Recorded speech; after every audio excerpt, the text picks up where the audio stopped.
Math mastery hub में आपका स्वागत है।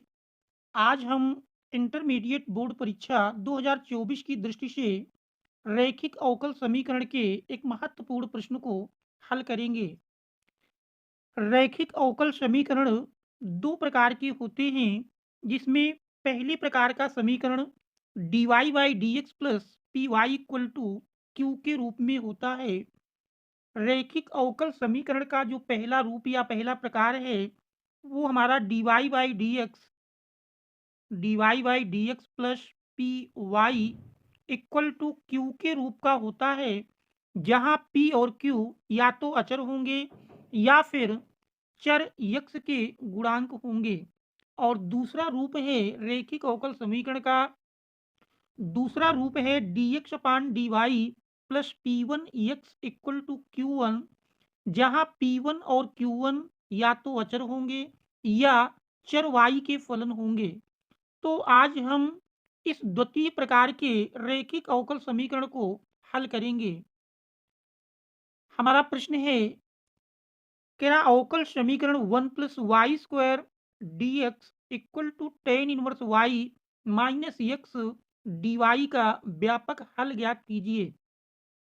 इस दिए हुए रेखक रैखिक अवकल समीकरण में हम डी वाई को पक्षांतर करके लेफ्ट हैंड साइड में लाएंगे और 1 + y² को राइट हैंड साइड में ले जाएंगे।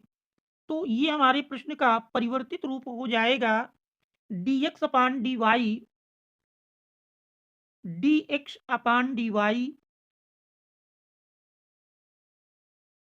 Equal to tan inverse y minus x/1 + y²। दोनों फलनों को हम अलग अलग लिख लेते हैं। Ten inverse y/1 + y² minus x into 1/1 + y² minus x into 1/1 + y² को पक्षांतर करके हम लेफ्ट हैंड साइड में लाएंगे। तो dx/dy माइनस में है तो लेफ्ट हैंड साइड में प्लस में मिल जाएगा। 1/1 + y² into x equal to tan inverse y/1 + y²। अब इस रैखिक अवकल समीकरण के जो हमारा दूसरा रूप है या दूसरा प्रकार है, उससे अगर इसकी हम तुलना करें तो dx/dy plus p1x equal to q1 से अगर हम तुलना करते हैं तो तुलना करने पर पाएंगे p1 का मान p1 इक्वल टू 1/1 + y² और q1 का मान ten inverse y/1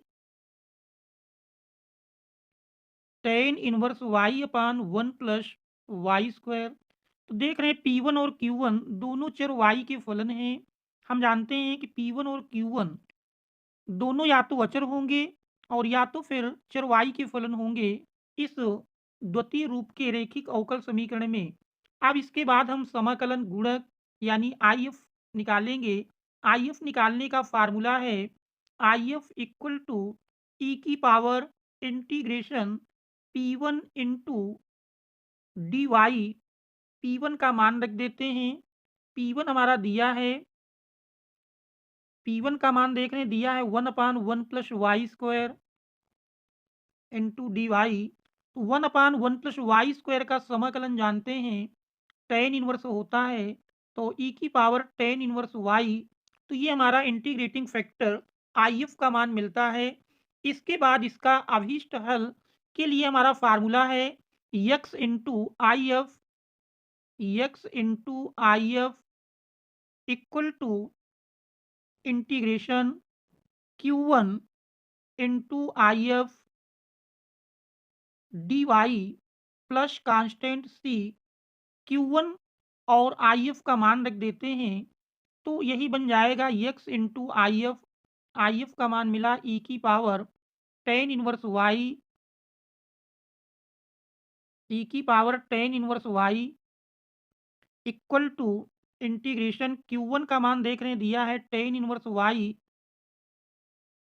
ten inverse y upon 1 + y² into I F का मान मिला e की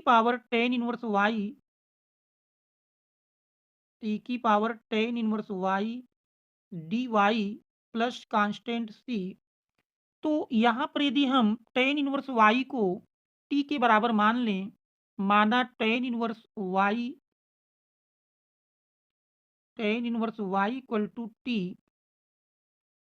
अब इसका हम अवकलन करेंगे तो टेन इनवर्स वाई का मिलेगा 1/1 + y² d y equal to d t. और ये मान यदि यहाँ पर रख दिया जाए तो यही हमारा बनेगा इंटीग्रेशन टेन इनवर्स वाई हमने टी माना तो T into 1/1 + y² d Y के स्थान पर डी टी रख देंगे इंटू ई की पावर टेन इनवर्स वाई है, टेन इनवर्स वाई को हमने टी माना है तो टी इंटू ई की power t d t plus constant c. तो अब यहाँ पर देख रहे हैं हमारे दो फलन बन गए। अब इनमें हम खंडशः समाकलन का सूत्र लगाएंगे। टी पहला फलन हो जाएगा और ई की पावर टी दूसरा फलन।